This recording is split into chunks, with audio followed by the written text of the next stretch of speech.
नमस्कार साथियों। तो आज का टॉपिक है अपना राजस्थान का इतिहास। अब आप किसी का भी इतिहास पढ़ो, चाहे राजस्थान का पढ़ो चाहे भारत का पढ़ो, इतिहास को हमेशा 3 भागों में बांट के अपन पढ़ते हैं। प्राचीन इतिहास,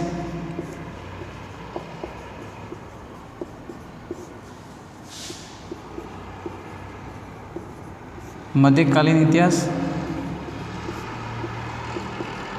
और एक है आधुनिक।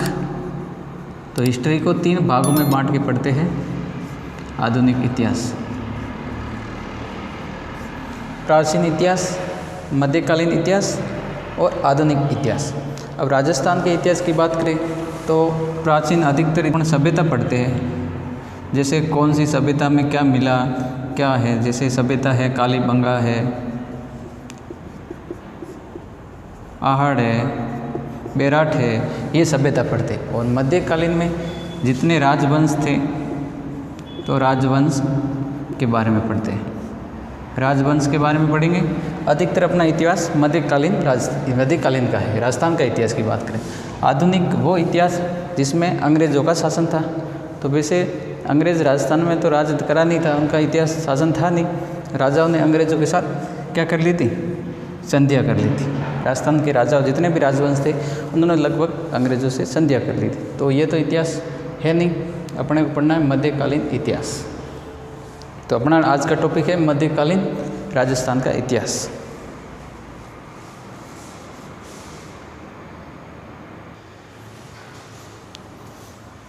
मध्यकालीन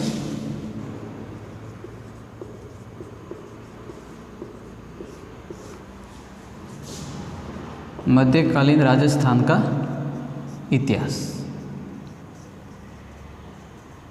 ये है अपना टॉपिक। मध्यकालीन राजस्थान में राजा महाराजाओं का शासन था। तो पढ़ेंगे प्रमुख राजवंश। प्रमुख राजवंश, इनकी सामाजिक, राजनीतिक, सांस्कृतिक और राजस्व व्यवस्था पढ़ेंगे। अब राजस्थान में प्रमुख राजवंश कौन कौन से थे। जैसे फर्स्ट है गोहिल या सिसोदिया वंश। दूसरा आता है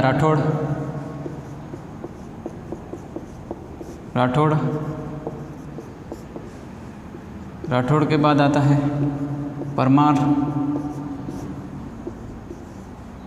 इसके बाद प्रतिहार, कछवा और चौहान। ये तो राजस्थान के प्रमुख राजवंश थे। गोइल या सिसोदिया, राठौड़ वंश, परमार, प्रतिहार, कछवा और चौहान। तो इसमें अपन स्टार्टिंग करेंगे गोइल वंश से।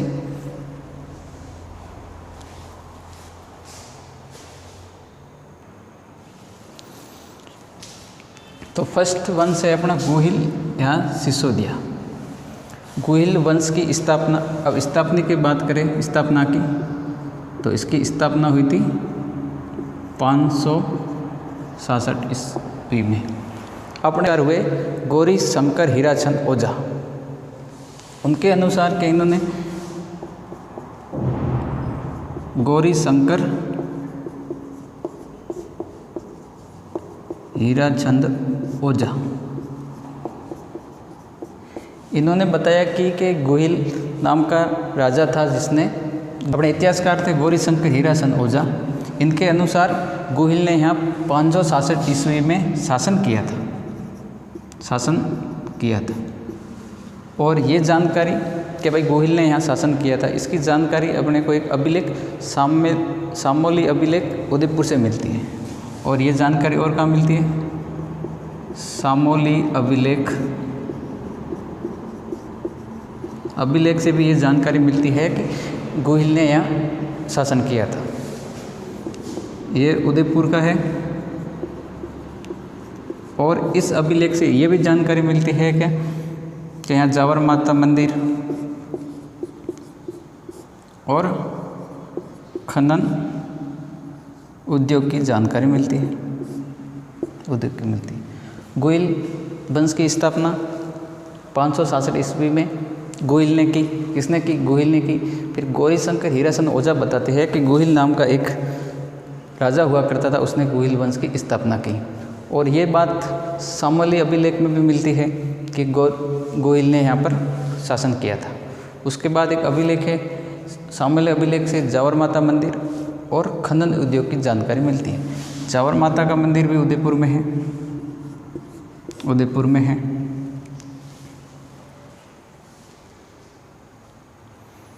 फिर बेसिकली ये जो गोहिल है ये गुजरात में एक जगह पड़ती है, वल्लभी,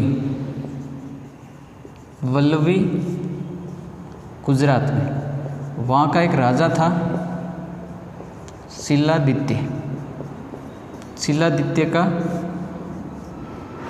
पुत्र, ठीक है। और गोहिल की माता का नाम पुष्पावती, पुष्पावती, पुष्पावती। फिर अपने इतिहासकार रहे colonel James Tod, colonel James Tod. वो भी यही बताते हैं कि गोहिल शिलादित्य का पुत्र था और बेसिकली वल्लभी गुजरात के राजा शिलादित्य का पुत्र था। फिर अपने एक कवि श्यामल दास, वो भी उनका भी यही मानना है कि गोहिल, जो ये गोहिल था वो बेसिकली गुजरात के वल्लभी का था।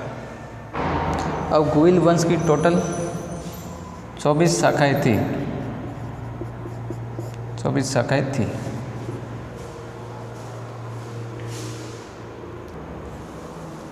तो इतनी बातें गोहिल के बारे में याद रखनी। गोहिल या सिसोदिया वंश जिसकी स्थापना 567 ईस्वी में हुई और इतिहासकार गौरीशंकर हीराचंद ओझा के अनुसार कि एक गोहिल ने यहाँ पर 567 ईस्वी में शासन किया था। फिर ये जानकारी अपने को शामली अभिलेख उदयपुर में भी मिलती है। और उसके बाद इस अभिलेख में जावर माता मंदिर और खनन उद्योग के बारे में जानकारी मिलती है। गोहिल बेसिकली वल्लभी गुजरात के एक राजा शिलादित्य का पुत्र था और उसकी माता का नाम पुष्पावती था। और ये बात कर्नल जेम्स टोड भी कहते हैं कि गोहिल बेसिकली गुजरात से था। और अपने कवि श्यामल दास, कवि श्यामल दास वीर विनोद में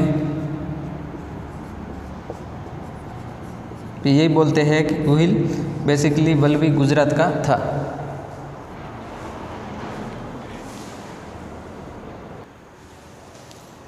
अब है गोहिल की कौन कौन सी रियासतें थी। गोहिल रियासतें, तो एक मेवाड़ में गोहिल का शासन था, गोहिलों का या सिसोदियों का। उसके बाद बांसवाड़ा, बांसवाड़ा, प्रतापगढ़, डूंगरपुर और शाहपुरा। यहाँ पर गोहिल रियासतें थी, यहाँ पर गोहिलों का शासन था। मेवाड़, बांसवाड़ा, प्रतापगढ़, डूंगरपुर और शाहपुरा। शाहपुरा भीलवाड़ा में है, भीलवाड़ा में। इसके बाद अपन शुरू करेंगे मेवाड़ के इतिहास से। मेवाड़ का इतिहास पढ़ेंगे, उसके बाद बांसवाड़ा का, उसके बाद प्रतापगढ़, डूंगरपुर, फिर शाहपुर में गोहिलों के राजवंश के बारे में पढ़ेंगे। तो अब हेडिंग लगाइए मेवाड़ का इतिहास।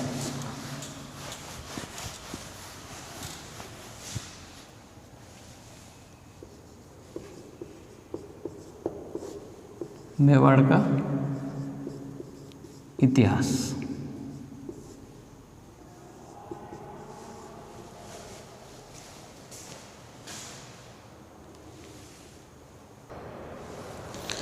मेवाड़ का इतिहास, सबसे पहले तो देखते हैं कि इसकी पुराने नाम क्या थे।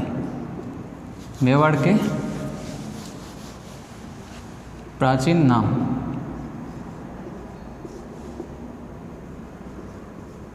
मेदपाट,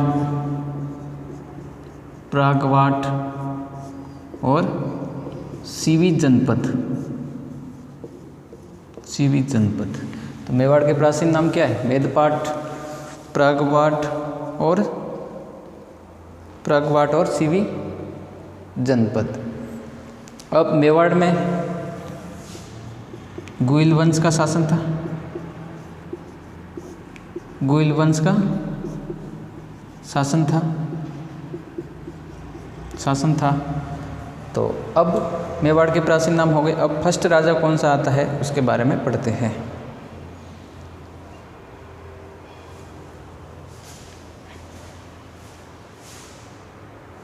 फर्स्ट राजा तो अब आता है बप्पा रावल। तो फर्स्ट राजा है बप्पा रावल। शासनकाल है 753 ईस्वी, 734 से 753 ईस्वी। अब इसका वास्तविक नाम, जो रियल नाम क्या था, नाम था इसका वास्तविक नाम कालभोज।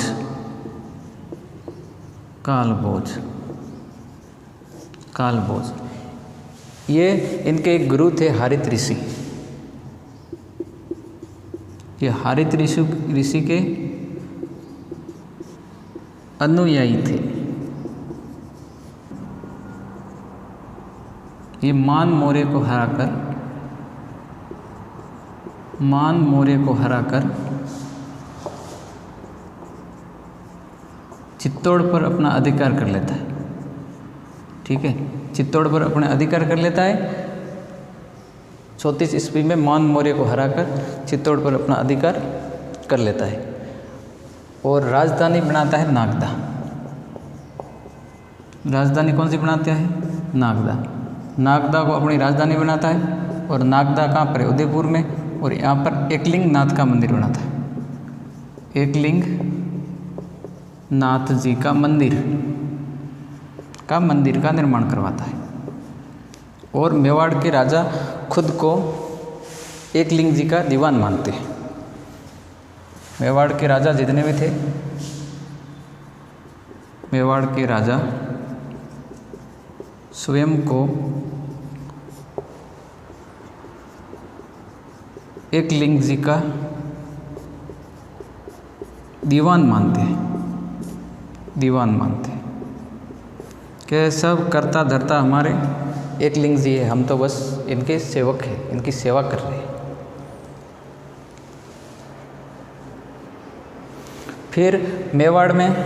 फिर बप्पा रावल ने मेवाड़ में सोने के सिक्के चलाए। मेवाड़ में सोने के सिक्के चलाए। बप्पा के नाम से मेवाड़ में सोने के सिक्के चलाए। एक सिक्का 15 ग्रेन का था। अब बप्पा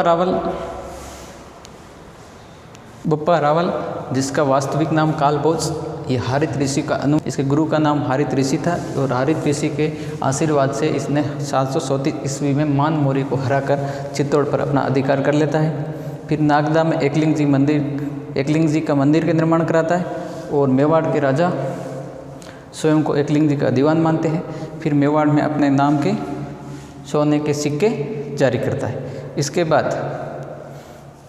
बप्पा रावल मुस्लिम सेना को हराता हुआ गजनी अफगानिस्तान तक चला जाता है। फिर गजनी में सलीम को हराकर अपने भांजे को वहाँ का राजा बना देता है। कहाँ तक? गजनी कहाँ है? अफगानिस्तान। सलीम को हराकर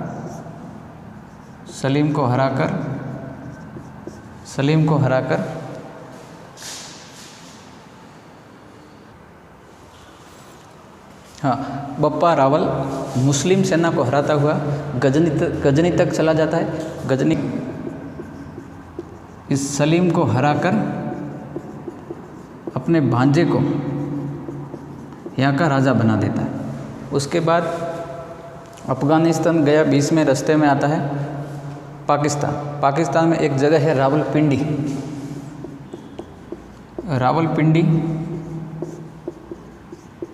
रावलपिंडी में बप्पा रावल ने अपने सैनिक शिविर लगाए थे। सैनिक शिविर लगाने के कारण उसकी जगह का नाम बप्पा के नाम से रावलपिंडी पड़ गया और आज भी पाकिस्तान में है रावलपिंडी, सैनिक शिविर के कारण।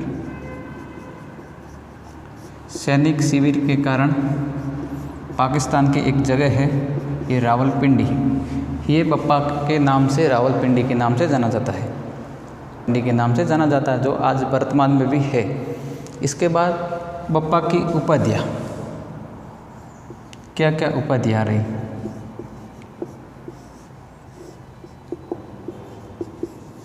एक तो हिंदूराज,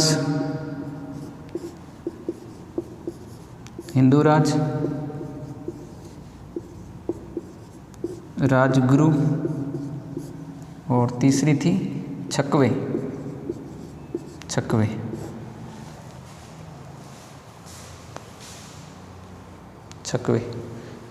अब हिंदूराज किस कारण कहा जाता है? क्योंकि इसने मुस्लिम सेना को हराया, जिसके कारण इसको हिंदूराज की उपाधि दी। राजगुरु, राज कैसे करना है कोई बप्पा से सीखे। मेवाड़ का गजनी तक चला गया, इधर पाकिस्तान रावलपिंडी में अपने बप्पा रावल के नाम से शहर का नामकरण हो जाता है। गजनी में चला जाता है, वहाँ के सलीम को हराकर अपने भांजे को वहाँ का राजा बना देता है, और राजगुरु। फिर छकवे, मतलब चारों दिशाओं को जीतने वाला, उसको बोलते छकवे। तो ये थे बप्पा रावल। इसके बाद आता है राजा अलट।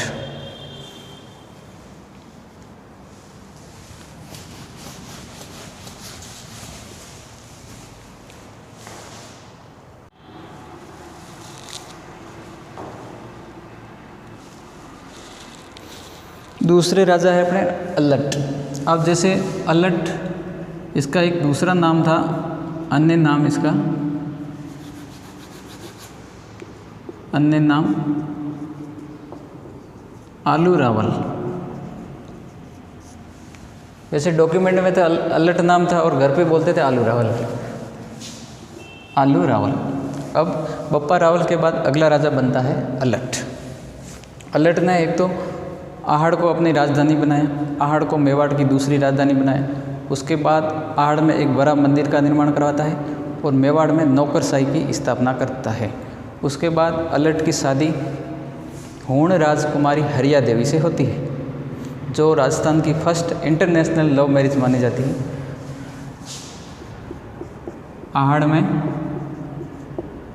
आहड़ को मेवाड़ की दूसरी राजधानी बनाई, ठीक है।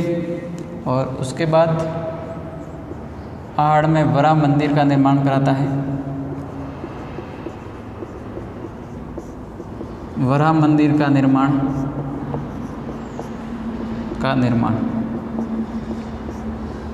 और उसके बाद मेवाड़ में नौकरशाही की स्थापना।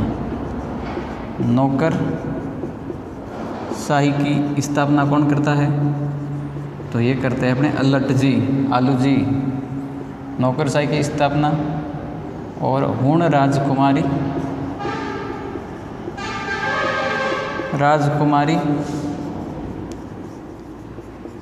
हरिया देवी से विवाह करता है। तो ये थे अपने अलट, आलू रावल। आहड़ में मेवाड़ की दूसरी राजधानी बनाता है, उसके बाद दूसरी राजधानी बनाता है। उसके बाद आहड़ में वरा मंदिर का निर्माण करता है और मेवाड़ में नौकरशाही की स्थापना करता है और हूण राजकुमारी हरिया देवी से क्या करता है? विवाह। अब ये दूसरे हो गए। इसके बाद अपन पढ़ेंगे तीसरा राजा जैतर सिंह, वो पढ़ेंगे अगले वीडियो में। तब तक के लिए अगर कैसा लगा आपको वीडियो कमेंट करके ज़रूर बताएं। आपको कौन सा टॉपिक पढ़ना है, कल्चर पढ़नी है, हिस्ट्री पढ़नी है, ज्योग्राफी, जो भी पढ़ना है कमेंट करके बताएं। फिर मिलते हैं एक अगले वीडियो में। तब तक के लिए अपना और अपनों का ख्याल रखिए। मिलते हैं एक नए एपिसोड के साथ। Thank you.